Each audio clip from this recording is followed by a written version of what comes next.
The night the fever took hold, she reached for the man who'd once sworn to love her in sickness and in health, only to feel a cold latch slide shut on the outside of a barn door. He called it rest, called it quiet, called it doctor's orders. But truth does not bend to pretty words. Truth stood in the half-light between two stalls, a white gelding with a scar along his muzzle, watching, remembering, and deciding that silence would end with him. Morning rose like a polished coin over Renfield, gilding the river, the cricket-chewed pasture, and the stone lane that led to the Carew estate. People waved when the black sedan passed.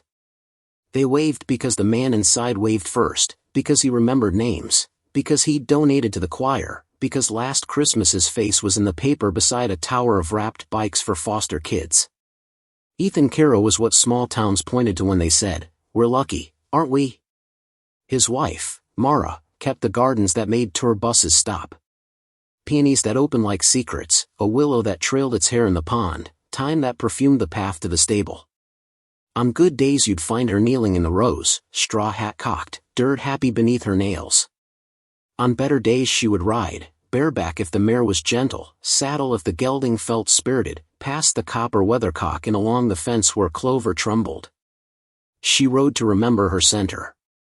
She rode to keep the house's hush from swallowing her whole. Illness arrived the way rain arrives when the air has been holding its breath too long. First came a chill she couldn't shake, then a heaviness that made the stairs climb her instead of the other way around. At night she woke drowning in sweat that had the salt of old panic. Her hands trembled when she poured tea, she left the hose running until the lawn squelched. The family doctor scribbled post-viral, rest, nutrition, reduce stress. Ethan moved about their rooms like a man tidying a museum after hours. He lowered his voice, brought her supplements, rearranged her pillow. He closed curtains and opened windows in a choreography she couldn't follow. No visitors for a bit, he told her, smiling an apology that didn't reach his eyes. You need quiet to get strong. Mara nodded because nodding cost less than questions. But questions came anyway. Why did the door to the front hall now lock from his side? Why did her phone misplace itself for 3 days? Why did he insist the housekeeper take indefinite leave? Reputation is fragile, he explained, kissing her temple. You know how Renfield talks. Let's keep this private. In the stable, the white gelding lifted his head whenever the kitchen light came on at odd hours. He'd once belonged to a police unit in the city, he was used to patterns, to breaks in pattern, to the way danger announces itself to animals before men. He watched Ethan's shoes cross the yard in moonlit hours that smelled of rain and antiseptic. He watched Mara's silhouette waver in an upstairs window, then vanish. There is a kind of quiet that signals peace. And there is a kind that feels like someone holding a bowl over the world to muffle every sound. Renfield, from its porches and pews, could not tell the difference yet. The horse could. The morning Ethan chose the barn, he did it with a flourish of care. He carried a wool blanket over one arm and a lantern in the other, as if he were shepherding her toward comfort, not away from it. The fumes from the cleaning crew, he said. They're aggravating your lungs. A day or two out here, love. Fresh air does what pills can't. She was too tired to argue. Fever trembled in her bones like a misplayed note. He set the cot beside the interior stall wall, solid oak, well-oiled, and spread the blanket as though making a bed in a country inn. He brought her water and a bowl of broth and a smile that had sold 1,000 votes for the school board levy. He kissed her forehead and said, "Rest." The latch clicked when he left. Not a slam, not a rattle, just the exact sound a careful man makes when he decides a story will go his way. By noon the air in the barn had turned thick with August, sweet with hay and saddle soap. The white gelding shifted in the next stall, ears pricked toward her breathing. Mara's fever unspooled into dizziness. When she fixed her eyes on the lantern's glass, it doubled and then swam back into one. She dozed and woke to hooves, to flies, to the slow drip of a hose someone had left half open. Ethan visited at intervals that were almost generous. He checked her forehead with the back of his hand, left a bottle of something with an unread label, and reminded her how much he loved her, how misunderstood he was by colleagues, how much he had given up to protect them. "You know I couldn't risk the board hearing you were unwell," he murmured. "They smell weakness and they never forget. We'll keep this between us until you're yourself again."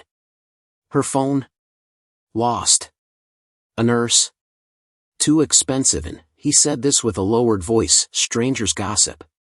Her sister's calls? He sighed. She makes you anxious. When Mara asked to go inside for a shower, he glanced at the rafters as though consulting them. Tomorrow, he said, the way weather says maybe. By twilight he brought another bowl, another pill, another smile. You're safe here, he said, and pulled the door until the latch seated itself again with an honest little click that admitted everything words would not. In the next stall the gelding began to pace. Not restlessly, not as a colt paces when he wants to run, but with the deliberate cadence of a patrol. 2 lengths forward. Turn. 2 back. Stop. Ears toward the door. He was mapping sounds, her cough, her breaths, the metal breath of the latch, the car on the gravel, the unsteady rhythm of a man who had never worked a day with his hands carrying things too heavy for him to carry. In towns like Renfield, cruelty dresses in linen. It doesn't shout. It does not bruise in places it can't explain away. It makes itself a theory you can almost nod along to, private care, fresh air, temporary measures, just while we sort this out. It counts on the world being busy. It underestimates the animals. The gelding's name, before it became Hey, Boy, had been Palladium, after the statue the rookies rubbed for luck before night patrol. He did not regard himself as a hero. He regarded himself as useful. He watched. He remembered. He chose. On the second morning, when Ethan arrived with a tray instead of Mara rising to make tea as she always had, the gelding shifted to put one eye and both ears on the door. Ethan set the tray down, unlocked the latch, slid inside, and spoke in that performative whisper people save for hospital lobbies and funerals. He coaxed. He monitored. He left. The horse waited until the man's footsteps had retreated to the kitchen, then stretched his neck over the stable wall and touched the cot rail with his lips. Mara stirred. He blew softly and she opened her eyes. There are languages no grammar can hold, salt on skin, the sway of breath, the way a prey animal chooses to lower its head in the presence of a suffering thing. She lifted a hand that felt borrowed and set it against the white curve of his face. He began to work.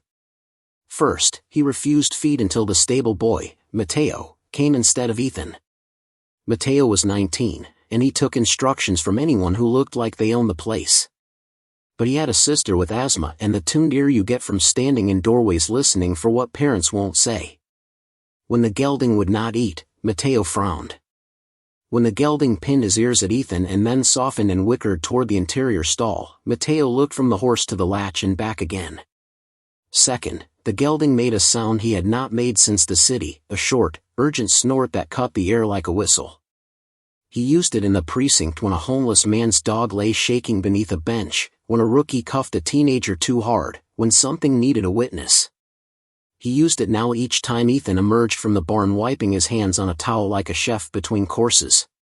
Third, he carried evidence. The horse had learned, in another life, to pick up a dropped glove and give it to a child, to fetch a cap, to take a ribbon from a girl's hand and bow. That morning, Mara's scarf slid off the cot where she'd clutched it in fever. The gelding nosed it up, flipped it over the stall wall, and let it fall at Matteo's boots. Matteo crouched and lifted the scarf the way you lift a letter you're not sure you're allowed to read. He looked at the locked door. "Mrs. Caro," he said, not loud. From the other side of wood and worry came a thready sound that might have been a yes. Ethan's voice arrived first, smooth as polished granite. "All set, Matteo. You can go now." The boy did not. He straightened, scarf in hand, eyes on the latch he'd never before noticed was new. "Everything okay, sir?" Ethan smiled the way men smile when they mean to close a subject. "Perfectly." The gelding snorted that short alarm again, and this time it wasn't just sound. He shoved his shoulder against the stall and the wood answered with a deep, decisive knock. Matteo went home with the scarf rolled into his pocket like contraband. At dusk he returned with a thermos and something else Ethan would not recognize as dangerous, a friend whose mother had been rescued once by strangers, a friend who knew the deputy's number, a friend who'd wait until they knew more. They stood in the shadow of the maple and watched Ethan carry a tray in and a trash bag out. The gelding watched them watch. He tossed his head as if to set the moment in the air where it could not be unsaid. That night, after the house went dark, the horse began tapping the stall board with a front hoof, steady, deliberate, not frantic. Tap, pause, tap, tap. Mateo, who had come on the pretense of checking a broken latch on the pasture gate, slipped into the alley between the stalls. "Hey, boy," he whispered. The gelding lowered his head until his scar brushed the boy's knuckles. Then he nosed the latch. Then he nosed the scarf looped around the boy's wrist. Then he stood with his ears turned like twin questions toward the door that separated one version of a marriage from the next. Mateo texted the deputy. "You don't call it a rescue until it's safe to. Until then, it is an accumulation of noticing."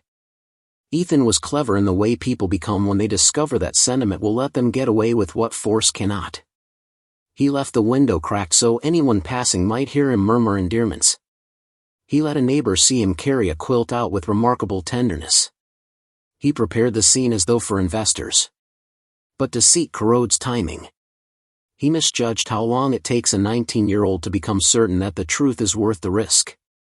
He misjudged the loyalty of a retired police horse, and the stubbornness of a latch that, ironically, had been installed too well.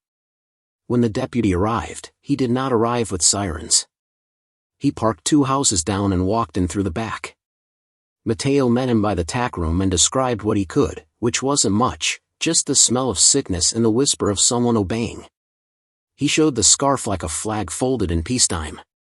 The deputy listened the way men listen when they remember the exact weight of their daughter at birth. "Knock first," he said. "We're asking questions, not making accusations." Ethan answered with his best face on. "Deputy Collins," he said brightly, "what a surprise. Is this about the fundraiser?" "It's about your wife," Collins said gently, "which is more terrifying than a shout when you are guilty." "May I see her?" "She's resting," Ethan replied. "Doctor's orders." The gelding banged the stall once. A clean, decisive sound. Collins' eyes slid to the horse, then to the door with the 2 new latch. "Then I'll apologize for waking her," he said, and waited. Silence has a shape. Sometimes it looks like a door no one can justify keeping closed. Ethan hesitated 2 seconds too long. Collins stepped past him and tried the handle. "Locked." "Sir." Ethan produced a key with theatrical reluctance. The door opened into a heat that wrapped Collins' face like a fever's hand. Mara lay on the cot, eyes glassy, lips cracked, hair pasted to her neck. She turned toward the sound and tried to rise, then failed. In the corner, medicine bottles congregated like bad decisions. The trash bag by the door held a collage of labels with their names torn. "Mrs. Caro," Collins said. "I'm Deputy Collins. I'm going to call an ambulance." Ethan moved quickly then, the way men do when they realize the story has moved beyond their narration. "Absolutely not," he said. "This is a private matter." Collins did not raise his voice. "Her condition is not." The gelding's eye, visible through the stall gap, held the stillness of a compass finding north. He had paced, snorted, fetched, knocked. Now he did something so quiet it would not show on any report. He blew out, long and low, the sound horses use to tell the herd, "It's all right to move." Mara found her voice in that breath. "Please," she said. A whisper, but the word that changes rooms. Ethan lunged for the bottles as if erasing them could erase time. Collins' hand went to his radio. Another cruiser arrived without fanfare. The EMTs came with human voices and cool hands. Mara's pulse stuttered beneath their fingers and then gathered. They lifted her, and the world tilted toward rightness with a small, audible click, like a latch opening from the proper side. As they carried her out, the gelding laid his forehead softly against the moving air where her hand had been. She saw him, that white arc in the dark, and let a sound escape that was not a sob so much as the body's way of acknowledging the difference between danger and witness. Later, paperwork would name it neglect, unlawful restraint, administration of medication without prescription. Later still, a prosecutor would assemble the labels like the shards of a broken bottle to show the court their edges. But in the barn, truth arrived as simply as a man who knows the smell of illness and the shape of locks saying, "Open the door." And it arrived because a horse, trained to notice, unwilling to forget, had insisted that a story be heard. Renfield learned fast, the way towns do when their myths collapse. There were apologies for the nods no one had questioned, for the votes given to a smile, for the way Ethan's money had paved over the rumble in people's chests. There were flowers, too many of them, and soup delivered to a house Mara did not wish to sleep in again. Recovery is not a montage.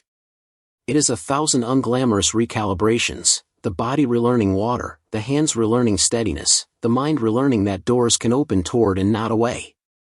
In the rehab ward, sunlight moved a golden square across her blanket each afternoon. Nurses called her Han without condescension.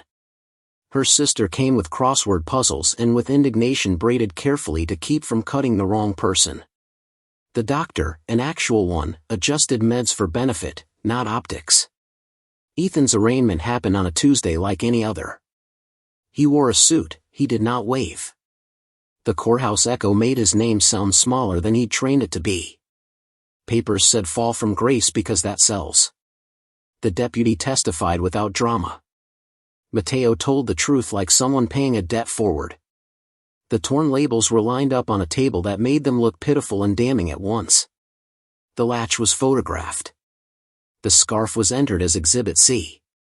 And then there was the horse. Not in the courtroom, he did not belong to spectacle. But outside, a reporter asked, "What made you suspect?" And Collins said, "A boy who listened and a horse that wouldn't let a lie settle." The line made the news because it sounded like a fable. But it was a ledger entry, observation credited, harm debited, balance sought. When they released Mara, she did not go back to the master bedroom with its expensive bed that had felt like an alibi. She went instead to the farm downriver owned by the Pinto family, who lent her a cottage that smelled of lemon oil and new beginnings. On the second morning she walked, slow and thin but upright, along a fence line where chicory burned blue against the ditch. A white head lifted on the other side, the gelding, now turned out in the Pinto pasture while the Caro estate unraveled. He came to the fence like a river comes to its bank, inevitable, patient, listening for the shape of the land. She raised a hand that had grown steadier and held it there until his breath warmed her palm. He did not bow as he had for city children, he merely existed against her hand in a way that said, "Here is the world, and here we are inside it, still." "You knew," she whispered. It wasn't gratitude exactly. It was recognition, an acceptance that while evil often arranges itself behind doors and explanations, goodness moves where it must, plain as hooves in dust. She started writing again before the town was ready to see it. First at a walk around the schooling ring, then to the edge of the soybean field, then to the hill with the hawthorn that held January's frost like pearls. She rode because the body remembers balance even after long apprenticeship to fear. She rode because the barn was now a place with more air than walls. She rode because it is one thing to survive and another to inhabit the space survival gives back. When spring loosened the river, Renfield staged its horses and Heart's Day on the green, a fundraiser for the shelter and the clinic. Children lined up for pony rides. Someone made a banner that said "Thank you, Palladium," though the gelding nosed it as if to decline any title but his own. A woman Mara had never met pressed a card into her hand with the phone number of a support group written in confident blue-looped letters. "We don't do pity," the woman said. "We do forward." Forward looked like this, a consent form with her own signature, a key she kept in her pocket, a phone that chimed when her sister texted a picture of a ridiculous cat, a list of medications printed in a font so large she could read it in dim light. Forward sounded like hooves on soft ground and like a deputy laughing at a barbecue and like the quiet that belongs to peace, not secrecy. If Renfield needed a moral, the pastor supplied one on Sunday and the barber shop supplied another on Monday. But the truest line belonged to no pulpit and no chair. It belonged to the fence line where a woman and a horse regarded one another as beings bound not by miracle but by the ordinary, muscular work of attention. Not all witnesses speak. Not all heroes arrive with trumpets. Some stand in a stall and refuse to eat until the right person notices. Some carry scarves. Some bang once, just once, at exactly the moment a good man needs a reason to open a door. Ethan Carroll will have years to inventory the shape of consequences. Renfield will have years to unlearn the reflex of mistaking polish for proof. As for Mara, she will keep a lantern by the cottage door not because she expects darkness, but because light deserves its instruments. On the first truly warm night of June, she rode Palladium along the ridge where the town spilled itself like a string of porch lights below. She didn't say thank you, the word had been worn thin by the mouths of those who hadn't been there. She said instead, home.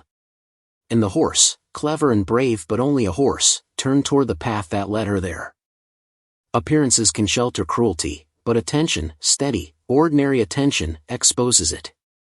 If you hear a latch where love should be, if you see a door closing on someone who cannot open it, be the witness who acts. Loyalty is not supernatural. It is a practice, and it saves lives. Inspired by the outline and hooks you provided,